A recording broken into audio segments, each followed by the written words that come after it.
ముఖ్యమంత్రి త్వరగా కోలుకోవాలని హోమాలు. ఆంధ్రప్రదేశ్ ఉప ముఖ్యమంత్రి జనసేన అధినేత పవన్ కళ్యాణ్ ఇటీవల శస్త్రచికిత్స చేయించుకున్నారు.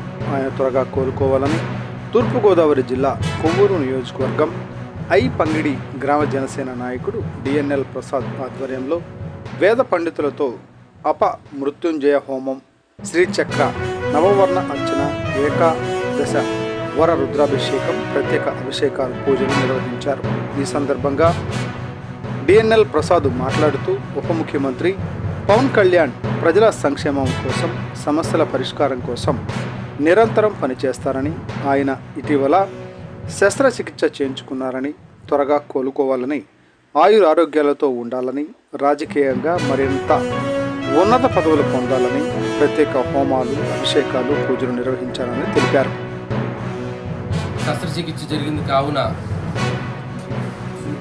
నేను ఎంతో బాధపడి ఆయన మళ్ళీ కోలుకోవాలని చెప్పి ఈరోజు మృత్యుంజయ హోమం, శ్రీచక్రార్చన అన్ని కార్యక్రమాలు చేస్తున్నాం.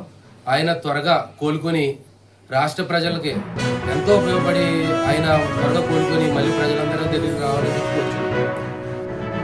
ఈరోజు మన అభిమాన నాయకులు శ్రీ ఆంధ్రప్రదేశ్ గౌరవ ఉప ముఖ్యమంత్రి వర్యులు పవన్ కళ్యాణ్ గారి ఆరోగ్యం ఇటీవల శస్త్రచికిత్స జరగటం వలన ఆయన ఇబ్బంది పడటం వలన ఆయన గురించని ప్రస్తుతం ఆయనకి అపమృత్యుంజయ హోమంతో పాటుగా శ్రీచక్ర నవావరణ అర్చన మరియు విశేషంగా ఏకాదశ వార రుద్రాభిషేకం చేయడం జరిగింది. మన డిఎన్ఎల్ ప్రసాద్ గారి ఆధ్వర్యంలో ఈరోజు ఈ కార్యక్రమం అంతా చేస్తున్నాము. త్వరగా పవన్ కళ్యాణ్ గారు కోరుకుని ఇంతకు ముందులాగే మనందరి ముందు ఆరోగ్యంగా ఉండాలని కోరుకుంటూ స్వస్తి.